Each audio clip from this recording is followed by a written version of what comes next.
So to continue from our discussion before, we've got Kozyrev time density, which is part of the Soviet psychic warfare program, and in the West the only man who is up to speed with all of the Soviet psychic warfare program is a guy called Tim Rifat. No other scientist or intelligence, which in the West is an oxymoron, officer knows about it because, of course, most of the information of this massive program the Soviets had was never disclosed. But one of the things that was disclosed was Kozyrev time density, which is Kozyrev's time has a number of properties which can be studied in the scientist's lab. He found that this X energy, or time, and he called it time density, is denser near the receiver of an action and thinner near the sender.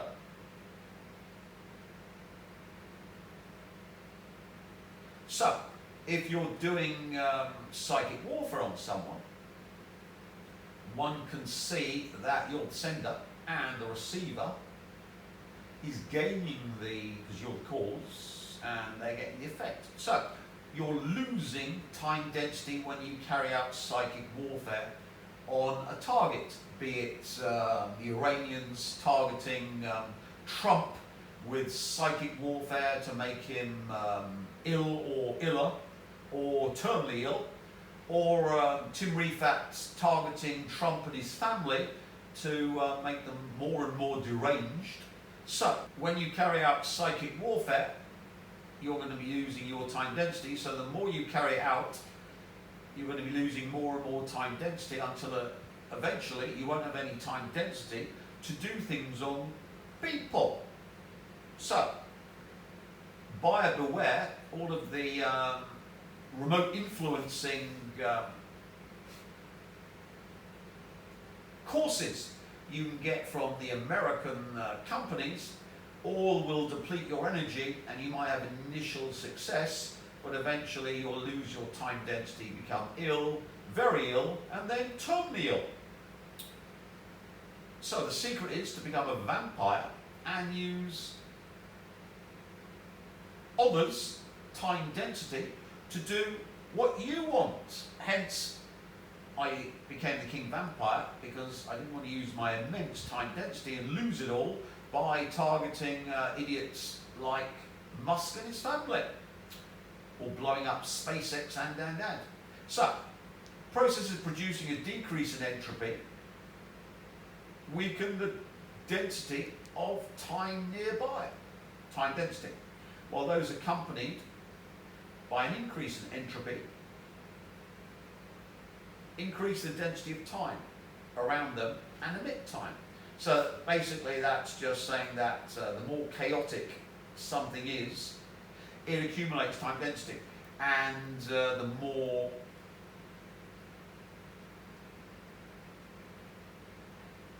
you lose chaos, the more ordered you become, you have a time density loss. So if, like myself, you want to be the source with zero chaos, you've got the conundrum that you're going to have to lose all your time density and therefore become powerless and be the cause of everything and everything around you, with the effect going into all the chaotic vermin who are accumulating the time density. So that's the conundrum.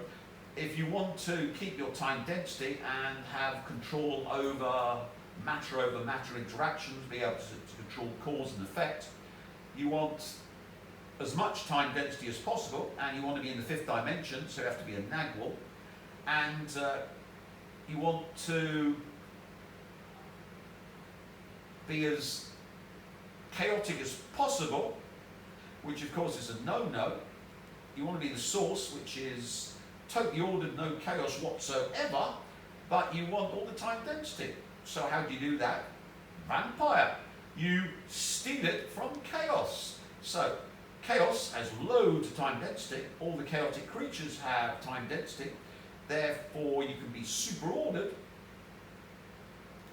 and have no chaos if you're the source, simply by being the source of vampire, the king of king vampires.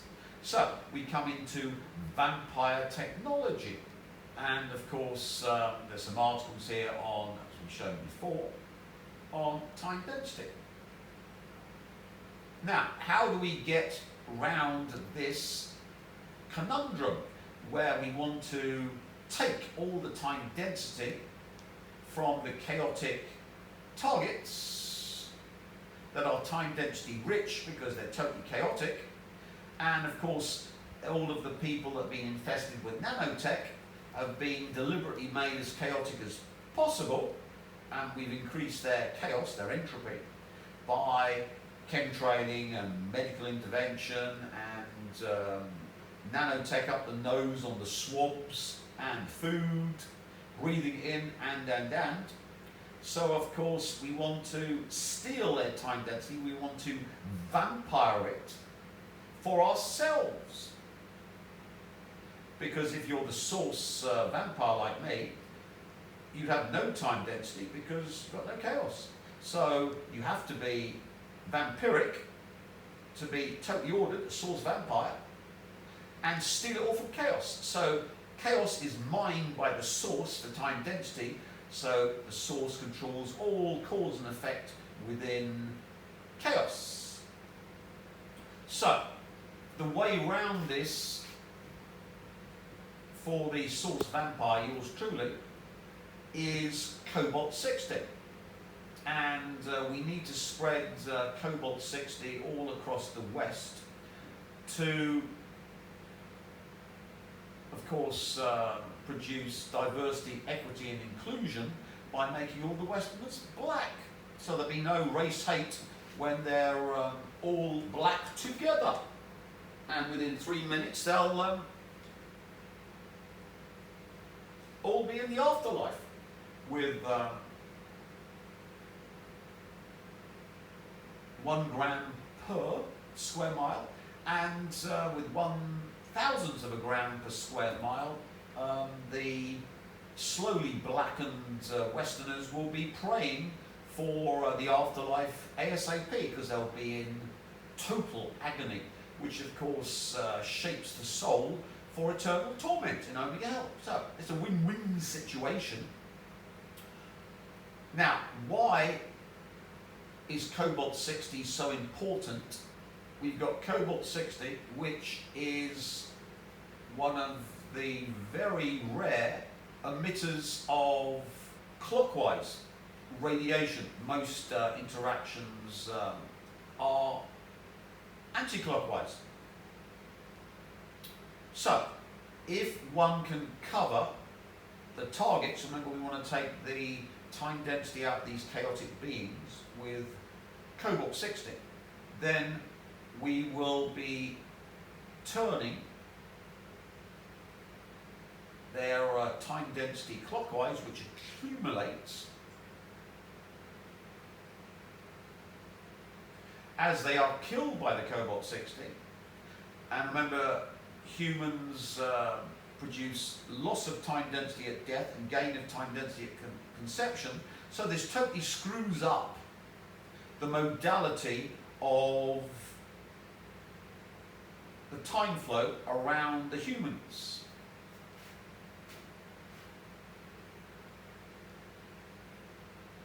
Because as they're killed by the Cobalt 60, and remember 1 gram per square mile kills you,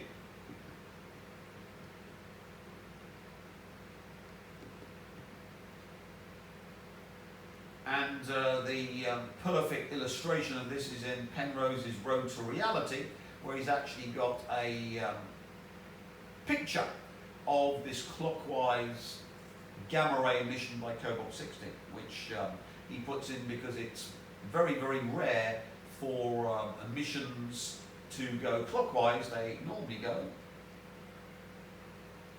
anti-clockwise. And we know why, because anti-clockwise is loss of time density cause.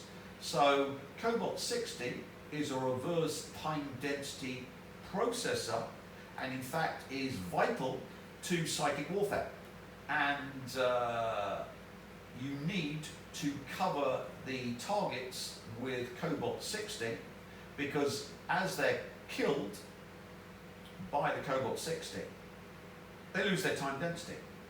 But the Cobalt 60 is clockwise, which accumulates the time density. So the Cobalt 60 that's covering them and inside them produces this clockwise time density field, and the loss of time density by the target is collected by the Cobalt 60 field around them, blocking the time density flow backwards in time to their conception and the production of that time density effect to produce their life, this reverse time density. So in effect, you erase that target from ever having lived or existed. And this time density has to go somewhere. And of course, who controls the effect? Well, who controls the cause of the target being covered in and inhaling Cobalt 60? The Cylord Tim Rifat. Therefore, all the time density from the targets which lose their time density by death doesn't go to their conception, doesn't go to their lifetime. In fact, it goes to the Cobalt 60 field, which was the time density effect of the cause of this, which is the Cylord Tim Rifat, who has been promoting the use of Cobalt 60 to kill off the West on his roadshow since the late 90s.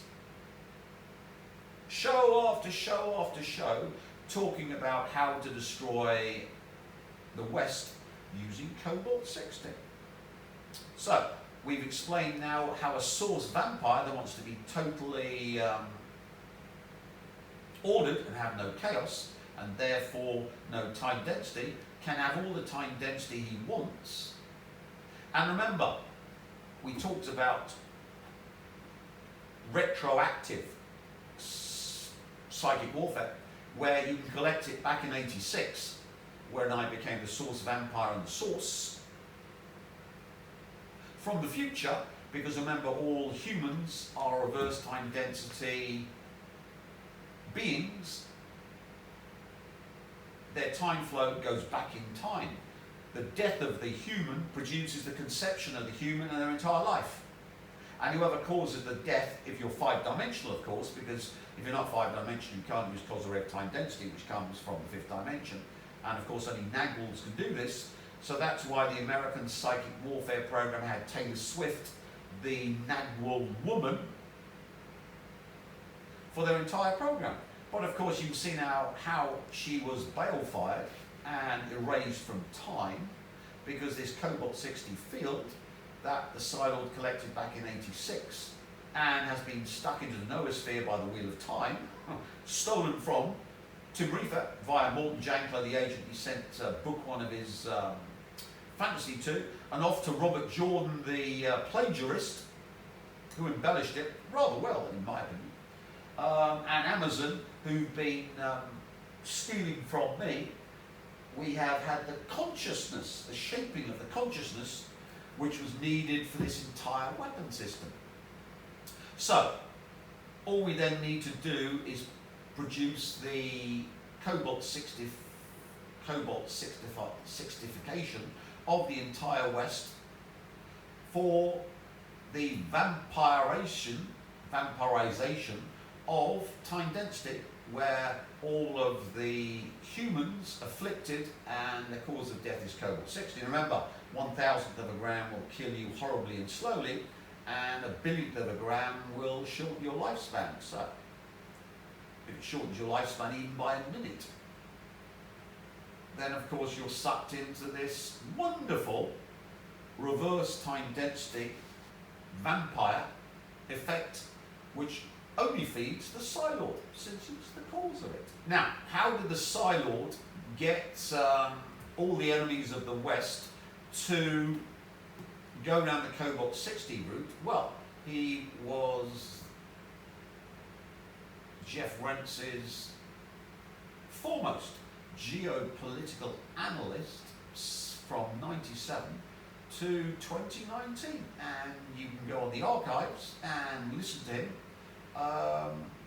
if you pay Jeff his subscription. And by this means, I got all the enemies of the West to become fixated on Cobalt 60 as the way to end the American and Western threat. Now, how do we get America covered in Cobalt 60 for this process? Well, according to Ritter, that's Scott Ritter, 7 B-2 bombers deployed to Diego Garcia, numerous C-17 flights into Diego Garcia. So, the B-2 bombers are their stealth bombers that carry nuclear weapons. The C-17s are those big cargo planes.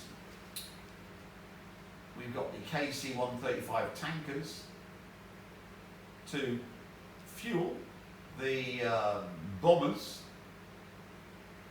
and an Ohio-class ballistic missile submarine, which they've retrofitted them to, some of them, to carry cruise missiles and low-yield nuclear weapons. Before they had the Russian and Chinese killing big nukes, so they've gone to 5 kiloton small nukes, because of course if you use big nukes, big mushroom clouds, big amount of radiation. Small nukes, small amount of fallout. So these are the ones the American military are going to use to attack Iran and Iran's deep nuclear bunkers. So, why do they need nuclear weapons? So, an Iranian nuclear facility is so deep underground that US airstrikes likely couldn't reach it. In central Iran, workers are building a nuclear facility so deep in the earth that it's likely beyond the range of US weapons. And of course, how do we bring in North Korea? Well, who do you get if you want to build the best underground facilities on the planet? You get the North Koreans. They are the #1 in building underground military facilities.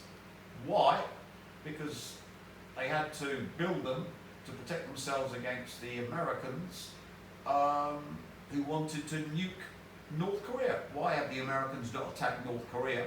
Because the mountainous terrain of North Korea is honeycombed with thousands of miles of tunnels and many, many deep underground installations, some of which could take a 25 megaton Mount Cheyenne killer H-bomb, strategic air command under Mount Cheyenne. One can see, if you want to build these facilities, you'll need some very big nukes. And they've been digging tunnels in the mountain near the Natanz nuclear site, which has come under repeated sabotage attacks amid Tehran's standoff. With Iran now producing uranium close to weapons grade levels after the collapse of its nuclear deal with world powers, thanks to Trump,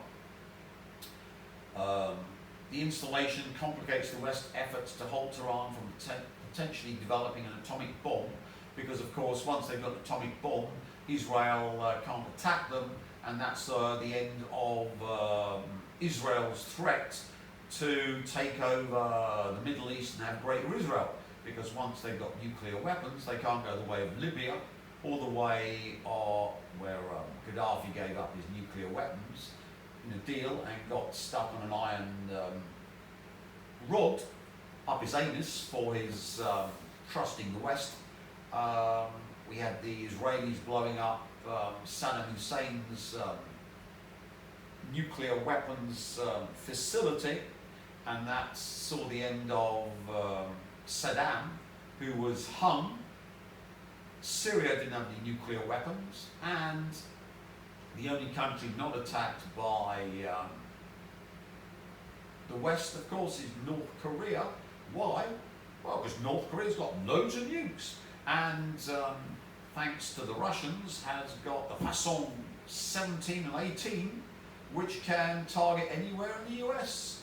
And thanks to Elon Musk and his gigafactories, one HPOM on the gigafactories in Nevada or Texas would mean not only the end of America, but Canada, Mexico, poison the entire Atlantic, and wipe out all of Europe. So you can see it become a little uncomfortable even for the Russians, because such low levels of Cobalt 60 cause health issues. But you can see the end of the West is one mood swing away from the great leader, my most favourite man. He gets up in the morning, no, I want to end the West. That's the end of the West. Thanks to Elon Musk. So you see why Elon Musk is my favourite torture toy, because thanks to him, the West is doomed, and the West will die very soon. So, completion of such a facility would be a nightmare scenario that risks igniting a new escalatory spiral, warned Kelsey Davenport, the director of non-proliferation policy at the Washington-based Arms Control Association. Given how close Iran is to a bomb, it has very little room to ratchet up its program without tripping US and Israeli red lines. So at this point, any further escalation increases the risk of conflict.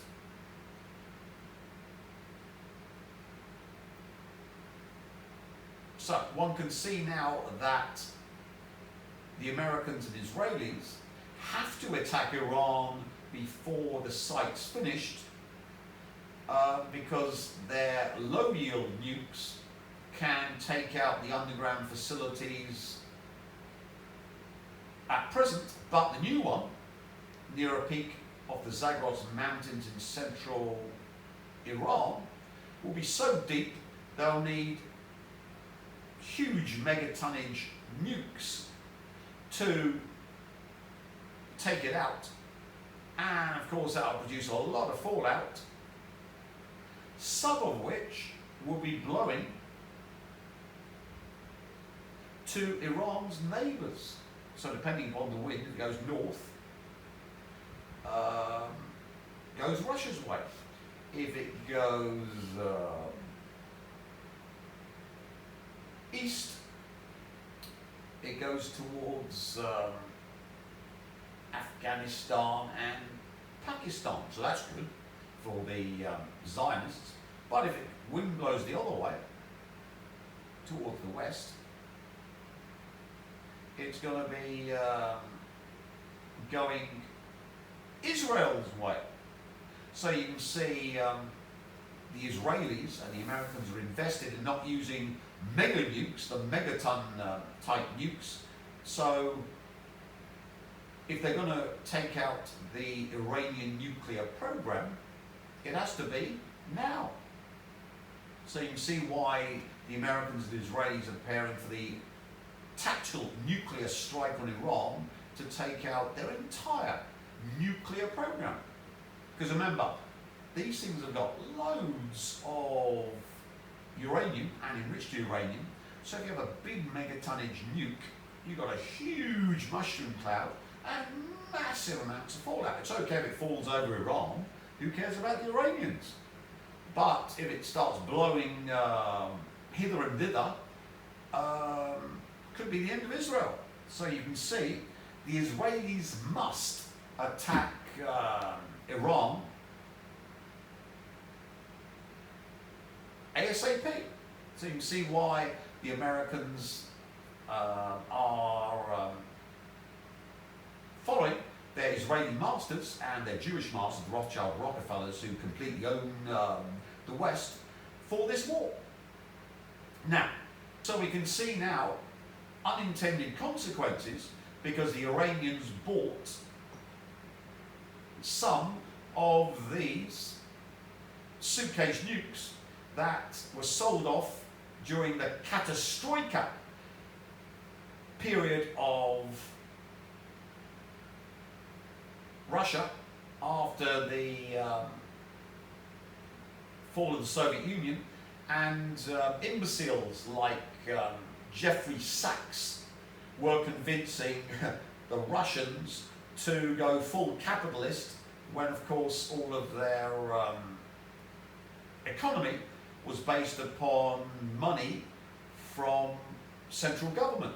So what they ended up penalizing all of Russia and the nuclear cities that were building this stuff, and the scientists had zero money because the whole system collapsed thanks to capitalist imbeciles like Jeffrey Sachs and his ilk, who were advising Yeltsin via Boris Berezovsky, the Jew who was working for the Rothschilds, to sell off all of Russia to the Rothschild Institute, who were funding the oligarchs to buy up at fire sale prices all of the good stuff in Russia, and Yeltsin's daughter was getting kickbacks from the Rothschilds via Boris Berezovsky for whispering to her alcoholic, imbecile father, sign this, sign that, give all Russia away to the Rothschilds. And of course the oligarchs, when they die, their wealth doesn't go to their children, it goes to the Rothschild Institute that funded them, so they signed all the documentation. So all of these oligarchs, when they pop their clogs, all of the stuff they bought in Russia goes off to the Rothschilds. Well, of course, they own BlackRock, Vanguard, State Street, with, of course, the Rockefellers. Anyway, back to business. So, Iran's bought some of these suitcase nukes. Thanks to Tim Rifat, who's been advising how to use this technology since the late 90s, the Iranians knew that detonating a suitcase nuke would simply be worthless, because if you blow up Manhattan, it'll just get the Americans super antagonized. It'll be a super 9/11, and they'll turn Russia to, sorry, not Russia, they'll turn Iran to glass. And of course, anyone else who's got these suitcase nukes can detonate them in America, or the UK, or France, or anywhere in Europe, and blame the Iranians. So, it's the Wild West. Whoever detonates these suitcase nukes, the Iranians did it. So as you can see, the West is just waiting to die. Now, before, a suitcase nuke would be bad news if you were in the target area, but not very big. You know, it'll make a sizable devastation in a big city. But America's huge. So America really doesn't care about a suitcase nuke going off. But here comes the kicker. When they were sold, they were, you know, dangerous, but who really cares if we lose part in New York or part of London? But here's the proof. They were sold or stolen, and they came from the Ukraine, Georgia, the Baltics, the whole Soviet republics.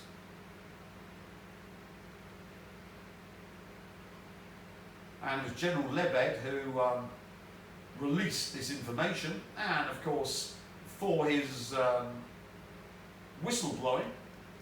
The Russians aren't madly keen on whistleblowing. If you're a Russian, don't whistleblow. They have zero tolerance to whistleblowers. There we are. He died. He served 4 years in the latter position. What position? Well, a very high position. I mean, read what position. And he ran for president in 1996. But of course, the Rothschild-funded Yeltsin won. And of course, he blew up Parliament with his tanks, if you remember. Anyway, for his whistleblowing, he had a helicopter crash and died in a helicopter crash. Death of Lebed in crash may have been sabotage, and he was the man who whistle blew, and he ended up having a helicopter crash, which silenced him. Seemed bound for Russian's highest office until he overreached and found himself instead in, so he didn't work with the Rothschilds, and the suitcase nukes, of course, can be bought by Mossad, and they can detonate them anywhere and blame the Iranians. So as you can see, this was perfect at the time in '97, but we got the ultimate killer of the West that came along and doomed the West to be covered in Cobalt 60. Who do you think that man is, cameraman? I think we shoot him. No, no, no. This is the man that doomed the West. Musk. Yeah, Elon Musk. There we are. The imbecile Elon Musk, my favourite psychic warfare torture toy. Look at this windbag. It's great having the richest man in the world as your favourite torture toy and being the cause of his death via psychic warfare and his family. It seems the wife, not the wife, but his ex-partner has gone a bit doolally. She's been psychic warfare as well. Here we are. This is the cause of America's death by Cobalt 60. Tesla. Why? Well, in every Tesla car, we've got batteries. Now, we want cobalt and large amounts of it in every Western city to make sure that when they're hit by Russian, Chinese or North Korean nukes, that the West is non-survivable. Thanks to Elon Musk and Tesla, the West is infested with these deathmobiles that end the human race. Well, in the West anyway, depending upon the wind. They'll end you if it comes your way. See why I'm in Vietnam. And one can see that the old Teslas, which of course will end up in scrapyards, and of course you can quietly collect the batteries from the scrapyard, pay in cash, take them away to your warehouse, say in Chicago, and dump them in your warehouse, and you don't mind if it's broken into by the Negro fraternity, because they ain't going to be stealing old Tesla batteries. You can have a pile of them, and you can buy them dirt cheap from a scrapyard in cash, and then you can simply have your General Lebed illumined suitcase nuke in a lead box,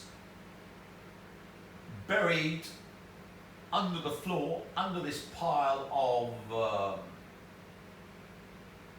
Tesla batteries from old Teslas, which had 15% cobalt.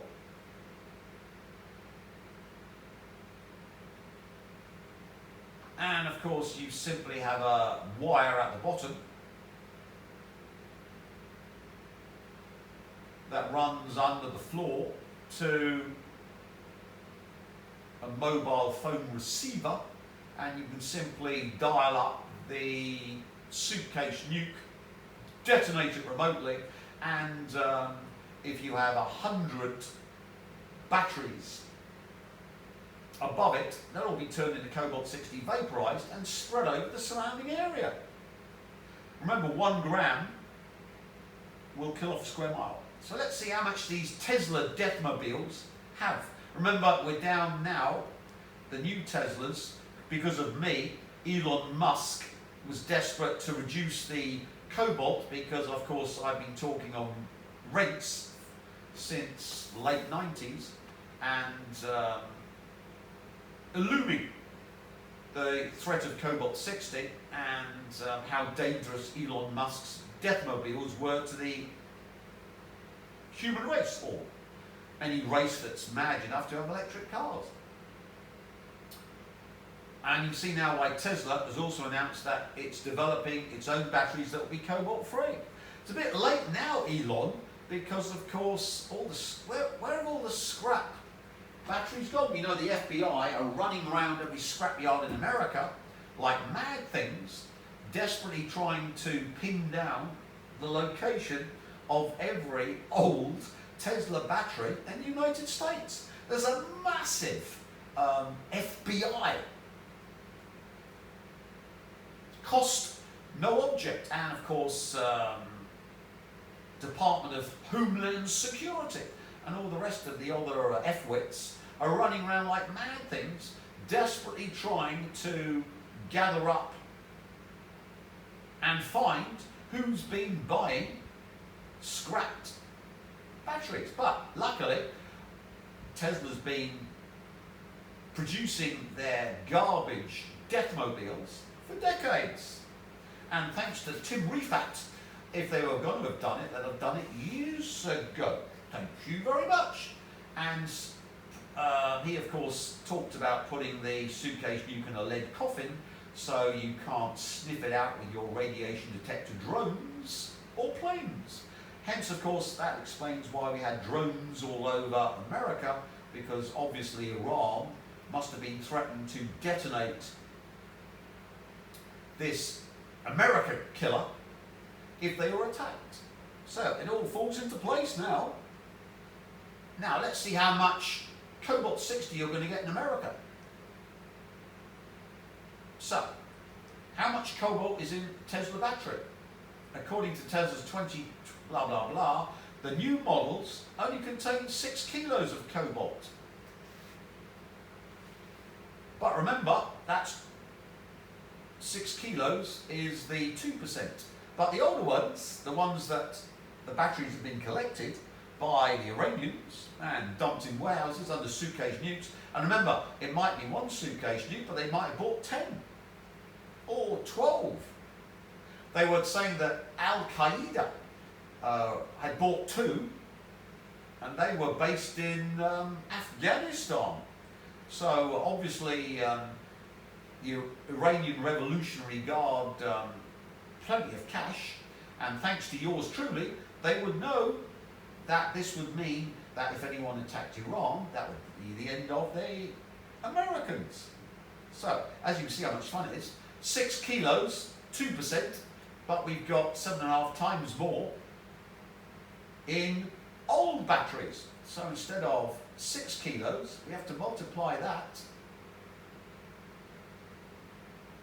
by 7.5, which gives us, oh, that's an awful lot. 6 sevens are 40. Oh, that's naughty. 6 sevens are 42. Oh dear, 42 kilos, and we've still got half.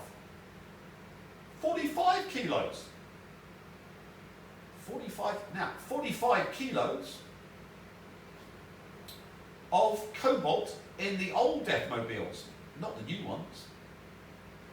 So, 45 kilos. See, this is all new stuff. We want the old stuff. We're not going to be buying Tesla 3 batteries because they'll cost money. We want them dirt cheap from the scrapyard, and we can buy 100 for bugger all. Cash. Remember, old scrapyard's cash. So that's 45 kilograms in an old battery. 1 gram per square mile to kill everything off. So one of these old batteries will, if it's spread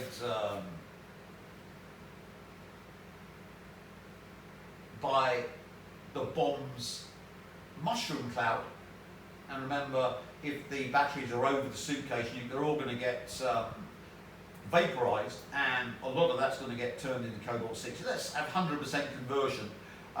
Maybe you won't get 100% conversion, but let's go for the doomsday scenario. That's 45,000 square miles killed off by one battery. Everything killed off. Total death. Now if we've got 100 of them, instead of 45, we've got 45,000 square miles multiplied by 100. Oh, that's naughty, isn't it? Because instead of 45,000 square miles, all killed off, we'd have 4,500 times another 1,000, that's 4.5 million square miles killed off.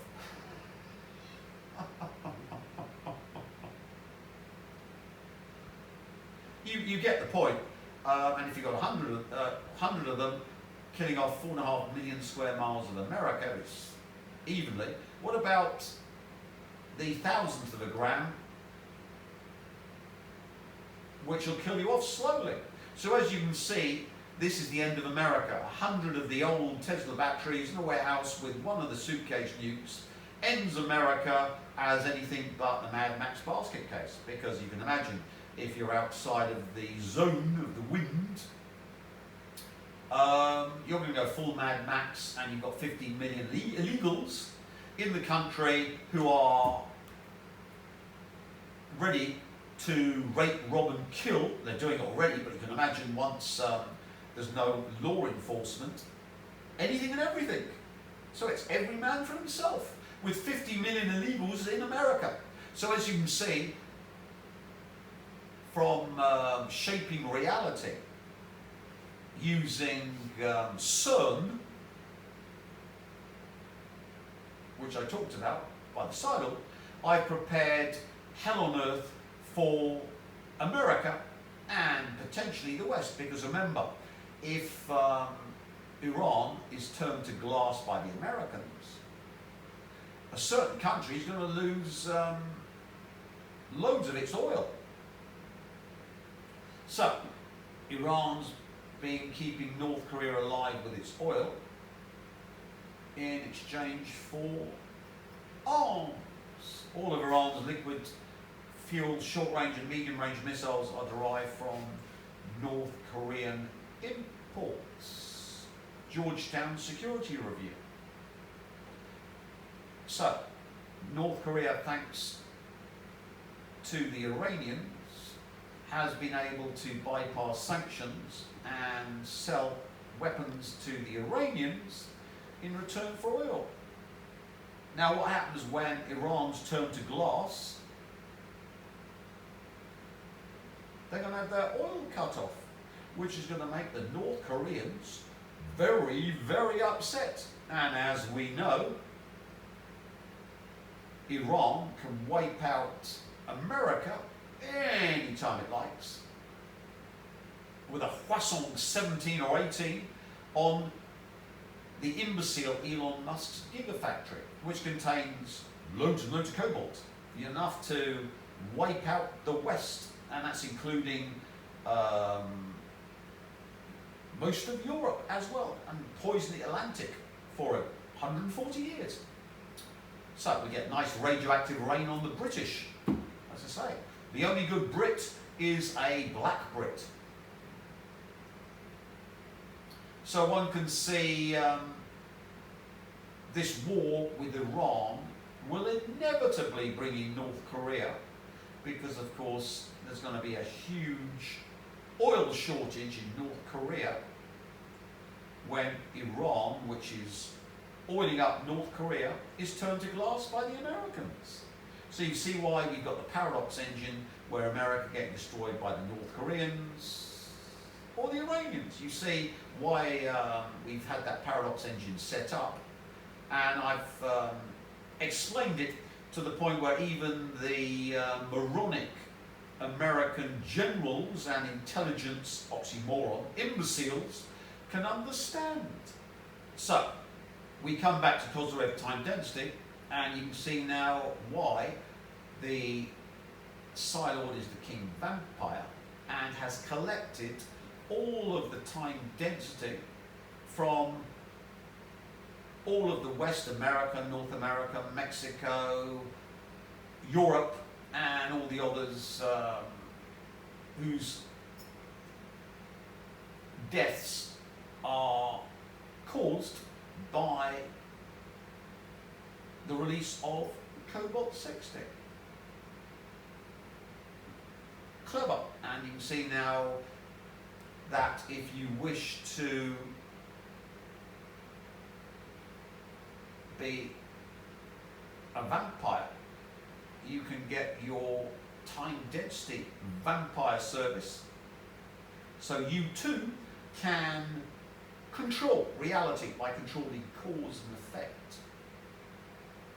So rather than trying to use your energy to make things happen and becoming weaker and weaker as you lose more and more of your time density, which one can be seen as the currency of psychokinesis, control of reality. I have different definitions of psychokinesis to most. Psychokinesis to me is controlling reality via these processes, and telekinesis is moving stuff around. Psychokinesis, basically, you're just using time density to control cause and effect within the timeline, or you can simply go to another timeline where what you want to happen has happened. So we have Kozyrev time density psychokinesis and timeline psychokinesis, and I've explained how I change timelines by controlling CERN and all of the Borg in previous videos. So it was a bit of a bummer that the Rothschilds said they'd crush me like a flea and my ramblings would have no effect on reality, because back in '86 I achieved source vampirehood and the game was up. I've just been watching the show since then and learning the absolute cruelty of the source, because remember, you're born and you don't develop the absolute cruelty of the source,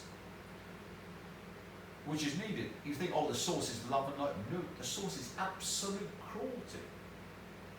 Always honouring the threat and always maximising the yield. So the source goes after chaos, omega-helises chaos to the max and feeds off it. Otherwise it wouldn't be the source. And controls all cause and effect within chaos to be hellish. You must have wondered, well, if God exists, why is reality so hellish? I've now explained it. It's hellish because the source runs hell for you chaos beings to feed off your time density and being. And since by definition the source would have to be total clockwise time density, total accumulation, that's when the source overlays itself on you at death, it can simply erase your timeline within chaos and upload all the time density from you.